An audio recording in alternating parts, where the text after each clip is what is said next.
Since 2002, the United States has appropriated more than $107 billion for relief and reconstruction in Afghanistan. These funds are provided to assist Afghanistan in building its national security forces, promoting good governance, conduct development assistance, and engage in counter-narcotics and anti-corruption efforts.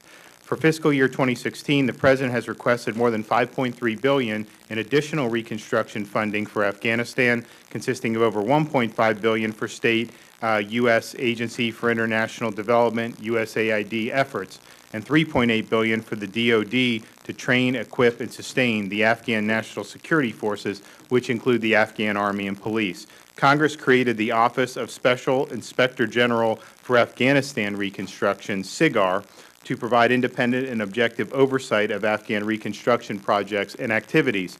Two recent reports from SIGAR on personnel and payroll data have called into question how efficiently U.S. funds have been spent on the Afghan National Security Forces and how effective that funding has been.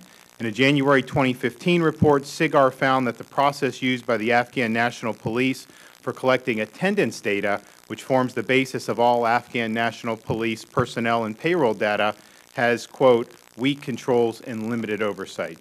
To ensure that attendance data is correct, Afghan police personnel are supposed to sign in and out on a roster daily. According to SIGAR, though, even these rudimentary safeguards are not followed. Instead, found that commanding officers have been recording and reporting patrolman attendance manually as part of daily food provision requirements. Because personnel receive a cash stipend to purchase food for each day they work, a lack of oversight controls could incentivize commanding officers to falsify officers' attendance to obtain this stipend. SIGAR found no examples of direct oversight during attendance data collection and reporting to ensure that such malfeasance did not occur, and police personnel could therefore collect pay for days that they did not work. Moreover, SIGAR determined that data systems used to store, access, transfer, and use police personnel and payroll data contained incomplete and incorrect data and weak internal controls. Finally, not even the unique identification number issued to each member of the force is being used consistently or effectively to track attendance and to pay salaries. Similar issues were identified in a report SIGAR issued yesterday on payroll and personnel issues in the Afghan National Army. In that report, SIGAR found that the only control in place at the unit level to ensure accurate attendance reporting on a day-to-day basis, a roster that individual Army and Air Force personnel sign daily, was not consistently used across Afghan National Army locations.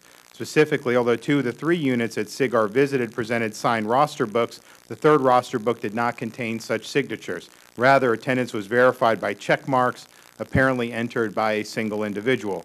Even where rosters were used as intended, government officials did not observe the signing of the rosters, review the rosters for verification purposes, or reconcile them against other personnel or payroll data.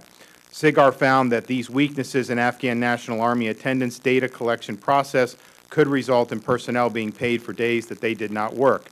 Further, it found that as U.S. and coalition forces draw down in Afghanistan, the U.S. government will become even more dependent on the ability of the Afghan Ministry of Defense to verify the accuracy of the personnel and payroll data it collects. Unless and until the ministry develops the capability to ensure and verify the accuracy of this data, SIGAR determined, quote, there is a significant risk that U.S. funding for Afghan National Army salaries will be wasted or abused. The payroll and attendance data collected by the Afghan National Security Forces has 2 purposes. First, it is collected to ensure that officers are paid for the days they work and are not paid for the days they don't.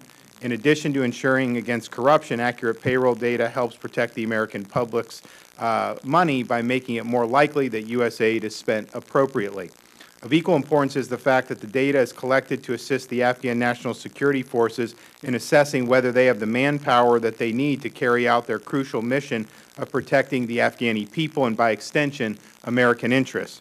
SIGAR's findings call into question how effectively U.S. taxpayer dollars are being spent in Afghanistan and whether a different scheme for U.S. funding to the Afghan National Security Forces is needed to achieve the dual goals of protecting the Afghani people and advancing U.S. security interests in Afghanistan.